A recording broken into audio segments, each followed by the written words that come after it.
request Dr. Shasi Tharoor, Mr. Sitaram Yechury, Major General K.S. Sindu, and Captain Praveen Dawar to please take the stage.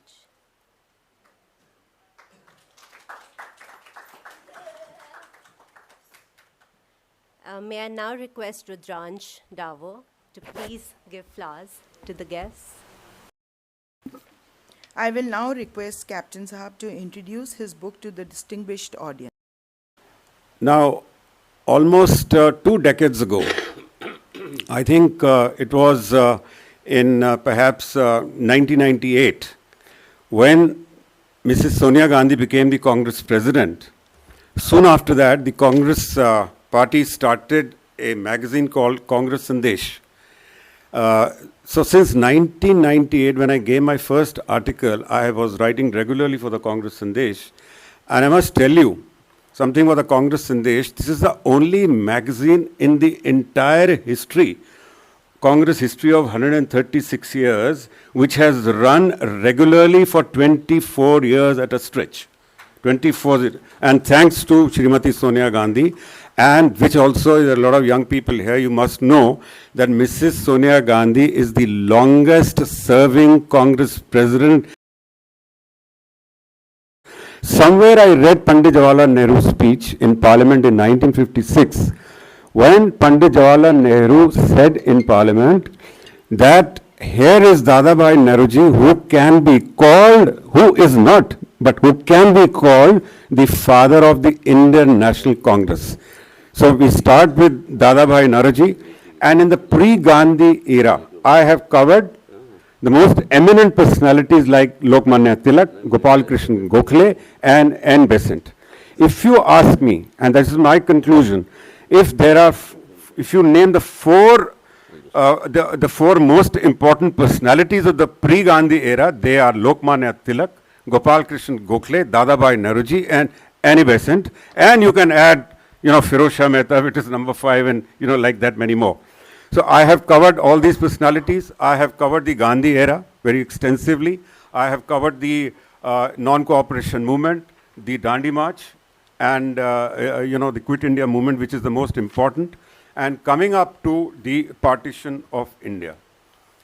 I think you might find it very interesting, and this will answer all the charges, including the breast beating that goes on in the Saffron Parivar. Why Sardar Patel was not made the Prime Minister? I have answered that also, and that is not my personal opinion. I have quoted Gandhiji's grandson, Raj Mohan Gandhi, and he has explained so well that why Gandhiji chose Nehru, because it is simple. Nehru was the best.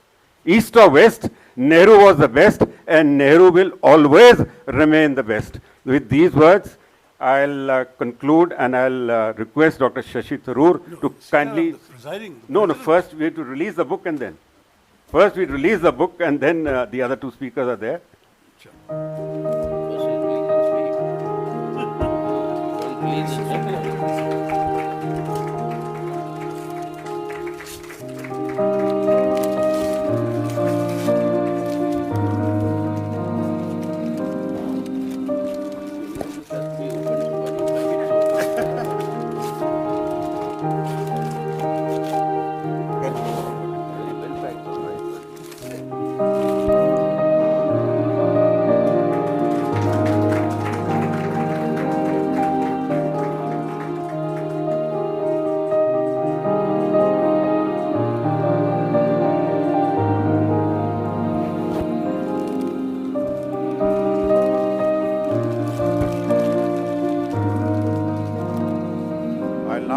Dr. Shasi Tharoor to deliver the address.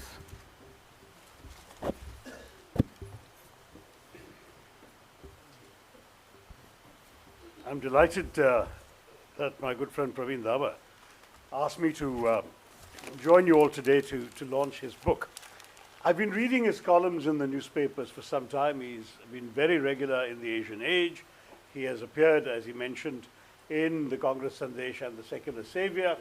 Praveen writes with admirable clarity and lucidity, and I must say with tremendous knowledge. I've often marveled at where he does some of the research from that animates his pieces, and I've certainly never found any historical inaccuracy in any of the pieces he writes. So having done this, when Praveen decided to put these together in a volume, I was intrigued because I know from publishers that there tends to be a certain hesitation about publishing collections of pieces on the grounds that people have seen them in newspapers, who wants to read them all, it's out of date, etc. But since Praveen is dealing with history, it's turned out to be a refreshingly good idea. Nothing is out of date, unlike if Sitaram or I try to put together our columns, we're writing about current events. Praveen is writing, certainly from a current perspective, but writing very much about things that are of timeless interest and importance. And what he's done with this, it seems to me, is absolutely exemplary. He's organized them in ways that are coherent. You've got these sections, he's summarized them for you. Freedom movement and the stalwarts, then the section about India after independence. I found particularly illuminating the section on wars, because after all, Praveen is still a soldier at heart, even if he's been out of the army for a long time. His heart and mind are very much with the services that he was part of. And then this interesting section at the end about issues that remain alive. So that takes it out of chronology, because while the earlier ones are more or less sequential, the issues that remain alive are the issues that have been kicked up in contemporary politics, and I found those also rather illuminating. I just wanted to sort of touch on a few nuggets, really, rather than go into a cover-to-cover narrative of the book, which I would urge you all to do, because one of the things about Praveen is that this format lends itself to two very positive things for the reader. One is each piece is very digestible. Nothing is too long because they were all published in newspapers. Nothing is longer than 1,000 or 1,200 words. And so each chapter is self-contained in a very digestible way. And I think that makes it very easy for the reader. You don't have to read the entire book cover to cover. You can read what interests you, put it aside, pick it up again, read another chapter. That works, I think, rather well. The second thing about the fact that Praveen wrote for newspapers is that there is, despite all the heavy weight of history and the analysis and indeed the point of view, because Praveen doesn't hide his point of view, there is a lovely surrender to anecdote. And you find some marvelous little stories, nuggets, some of which perhaps are very familiar, we know them all, some of which are not so familiar, and which certainly would help people to be reminded of. And I think that that's the other element, because when you're writing for a newspaper, you want someone over his morning cup of tea to actually read the piece. You will try and make it interesting by throwing in a story or two, and Praveen has done that in most of the pieces. And to my mind, that is something which I find enhances the readability of this volume. Now, amongst the interesting things, apart from what Praveen has already mentioned, and I'm not planning to enter into the debates on the 62 war at all, because I think those are going to lead us down into endless minefields. I would rather sort of mention the insights that come out of his work in a number of chapters. As you can see, the book is well thumbed in my own copy.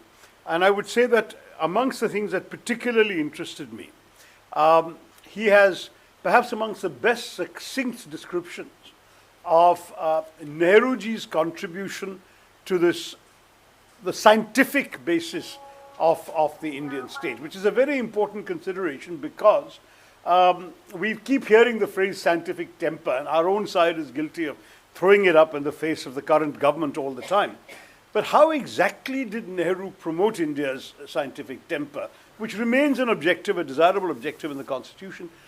Praveen has a section which rather well and thoroughly, from the establishment of the National Physical Laboratory all the way through to the work on science, on satellites, on rockets, and of course on nuclear energy, Praveen has it all. And I think that's one of the very interesting contributions. I liked much of what he had to say on Nehru as a Democrat. I think you could have gone farther, Praveen, because you are totally right on his tremendous devotion to Parliament. I mean, when I look at my own experience of 3 terms in Parliament, where one hardly ever gets, for the last 2 terms, one hardly ever gets to see the Prime Minister.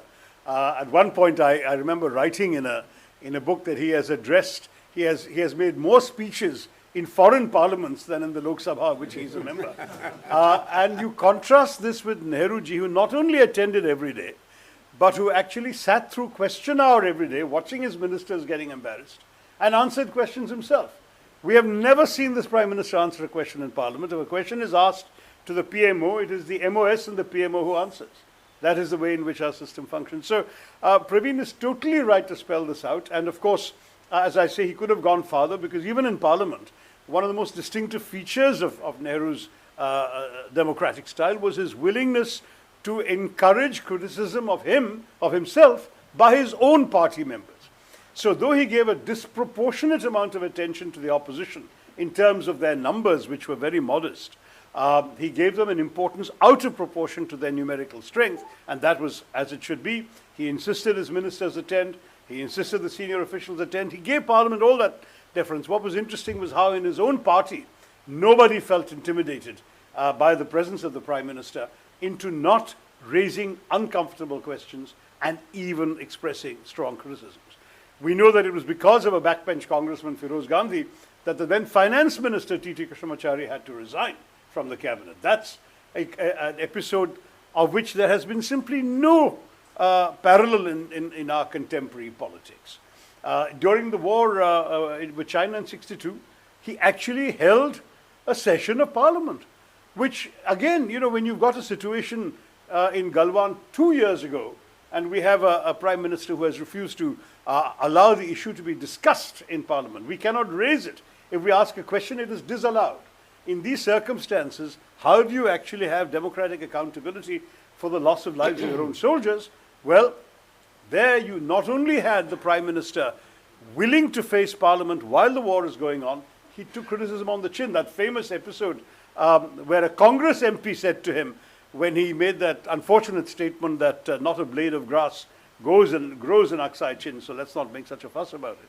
And this Congress MP from Delhi, I believe he was, his name I knew once, I've forgotten it now. Mahavir Tyagi. He said famously, sir, not a hair grows on this head. Will you give that to China too? And that's to his own Prime Minister of his own party. Now this is the kind of spirit of Nehru, the parliamentarian democrat. It grows in your head. No. On Nehru's head. No, it was his own head. His own head. He was referring to his own head. His own head. But Nehru, you're right, needed that cap because he had lost much of his hair too. Now we do have to also I think, be a little broader, Praveen, than you have been on Nehru's respect for the judiciary. You've quoted him as taking a fairly tough stand on parliamentary supremacy over the judiciary and is saying that the judiciary has no right to be a third chamber. But I've often been very struck by that episode when in the mid-50s, during a press conference, Nehru made some intemperate remark about a judge. He didn't like a particular judgment. And by the end of the same day, he had written a groveling letter of apology to the judge and an even more craven letter to the Chief Justice of India apologizing for having insulted the judiciary. Because Nehru's democracy, his democratic instincts, involved a recognition that institutions are so much more important than individuals. Praveen does mention a very telling detail which even I had not been aware of until I read it from Praveen, which is that until about 1955, the Vice President of India was outranked by the Prime Minister in the order of protocol. So you had the President as the number one in the country, Prime Minister number two, Vice President number three. And according to Praveen, it is Nehru who caught this anomaly and said this is wrong and pushed the Vice President up above himself. And this was one of the factors that may have persuaded Sarvapalli Radhakrishnan to stay on for a second term when he had actually expected to be president after one term as vice president. So you've got all of these little details, and I'm very impressed with how Praveen has done that. You can be entirely unsurprised, I'm sure, by some of his judgments. I won't go into all of that. I would say that there's one quote that's really worth mentioning about Lal Bahadur Shastri, because if there is an undeservedly forgotten figure in Indian politics, it was surely Shastriji, who Praveen reminds us was actually a chela, if you like, of somebody whom Nehru disliked, Purushottam Das Tandon. And it is interesting that when Nehru orchestrated opposition to Purushottam Das Tandon in the Congress Working Committee and managed to get him to resign as president of the Congress and then took over himself, his first appointment was Tandon's follower Lal Bahadur Shastri as General Secretary of the Congress Party in Delhi. Now was the magnanimity of the man, but also his eye for the goodness and the reliability of Lal Bahadur Shastri. And we all know the extraordinary standards he set as Railway Minister, the first Railway Minister to resign, the honesty and integrity with which he did all his jobs, how under the Kamraj plan he was the first to offer his own head, and yet how when Nehruji fell ill, the one resigned minister he wanted to bring back as minister without portfolio was Lal Bahadur Shastri. All of these things are important details we tend to forget. But one thing I'm interested in quoting is that apparently when Shastriji was speaking at the Ramlila grounds during the build-up to the 65 war, the BBC had a report that claimed that since India's Prime Minister Lal Bahadur Shastri is a Hindu, he is ready for war with Pakistan. And Shastriji gave a reply to a mass meeting at the Ramlila grounds. He said, while I'm a Hindu, Mir Mushtaq, who's presiding over this meeting, is a Muslim. Mr. Frank Anthony, who has addressed you, is a Christian. The unique thing about our country is that we have Hindus, Muslims, Christians, Sikhs, Parsis. We have temples and mosques, gurdwaras and churches, but we did not bring all of this into politics. We Indians have the freedom to follow whatever religion we may choose and worship in any way we may please. So far as politics is concerned, each of us is as much an Indian as the other. I think these are words that need to be brought out and brought to the attention of some of those close to our ruling establishment today who haven't understood this very essence and heart and spirit of what India is all about, that Shastriji so eloquently said, and not to a BBC interviewer, but to a mass audience in our country at a time when the fever pitch for war was building up. There's a lot more that can be said, but I was asked to speak for about 10 minutes, and I think I've done that. Let me once again commend Praveen on the excellent writing he's done and of putting all of this together. With those words, I'm very proud to have launched Freedom Struggle and Beyond by Praveen Dawar, and I wish you would all read it and wish you great success. Thank you so much, Dr. Shasi Tharoor. I don't know the words you have said about me, whether I really deserve them. Thank you all the same. Now I'll request General Kuldeep Singh Sindu to say a few words, and I'm sure he will be talking more on the chapters on wars and peace, but he can, talk on other sections too.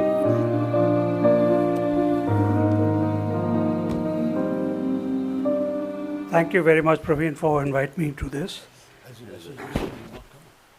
Part of a very illustrious panel, very distinguished people from public life. I'm humbled to be actually part of that. I myself am a pretending writer, and I have to learn from Dr. Tharoor and Mr. Sitaram Yechury, because I always developed what they call a writer's block even before the first word is written. But I have attempted to write in some places. Something that I'm going to tell you about the military are quite hidden from the Indian public. Unfortunately, defense has never, it's been treated as a holy cow, which it should not be. It concerns your and my security. We should have full access. Half the people don't know. In fact, I remember when I used to be introduced, half the guys would call me a major. I said, hey, I'm not a major. I'm a major general. That's about 7, steps above that. But it happened. So you suddenly find a chief who's or a number 2 man being a lieutenant general. If you call him a lieutenant, he's going to give you a boot. So there are anomalies which are going on. So some of the things that I'm going to tell you is, first, the defense forces of India are clearly mentioned in the Constitution. They are the Army, Navy, and the Air Force. How many of you know, you'll always hear the word Armed Forces of India. We are not the Armed Forces of India. The Armed Forces of India are divided into 2 parts.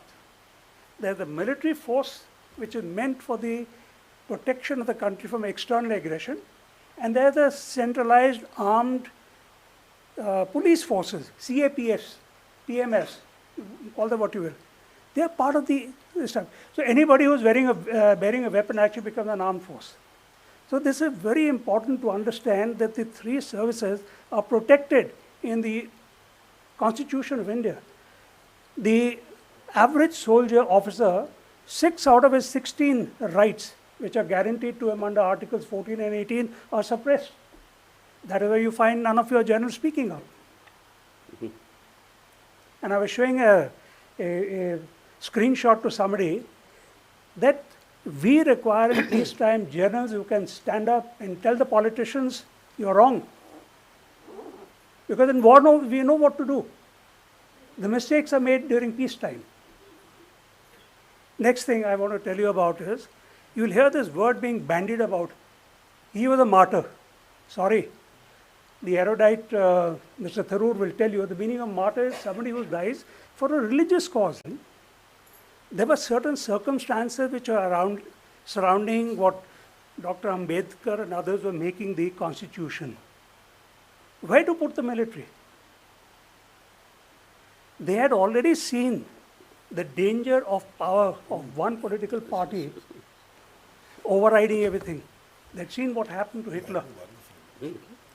Remember what happened to Japan? Mr. The Hidoi, whatever his name was, the prime minister over there, Mr. Tojo. What they had done was they had usurped power, and all the generals were now reporting to them. So my feeling is that when Dr. Ambedkar wrote this, there was an underlying thing that the armed forces or the defense forces of India must rise above their normal level and pay their respect to the Constitution of India, not to a political authority. But I can tell you one thing, that in the army we fight to win. There is no place for runners-up. Ultimate thing about the democratic credentials of Nehru that all of us have been talking of, and many a time I am accused saying, why do you quote Nehru so much? After all, you were an anti, you're a communist and you do it. I said in today's time and place, it's absolutely necessary to somebody to understand what is India. When in the discovery of India, he invokes a very emotive example of equating India to an ancient palimpsest. Palimpsests, all of you know, in the ancient times when the new ruler defeat the old one, they would rewrite the history.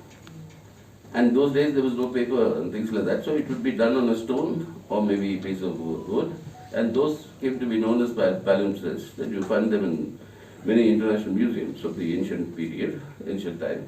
He says India is an ancient palimpsest on which thought upon thought, reverie upon reverie has been written, but never obscuring what had been written earlier. Never erasing, in that sense. So it's on top of each one of them. We are a country of confluences. कारवां आते रहे, हिंदुस्तान बनता गया. मतलब that is what our country is all about. Heartfelt thanks to all the guests and to all known and unknown hands that contributed for the success of this event. Thank you and have a great evening ahead. गण अधिनायक जय हे भारत भाग्य विधाता पंजाब सिंध गुजरात मराठा द्राविड़ उत्कल बंगा विंध्य हिमाचल यमुना गंगा उच्चल जलधि तरंगा तव शुभ नामे जागे तब शुभ आशीष मांगे गाहे तब जय गाथा जन गण मंगल दायक जय हे भारत भाग्य विधाता।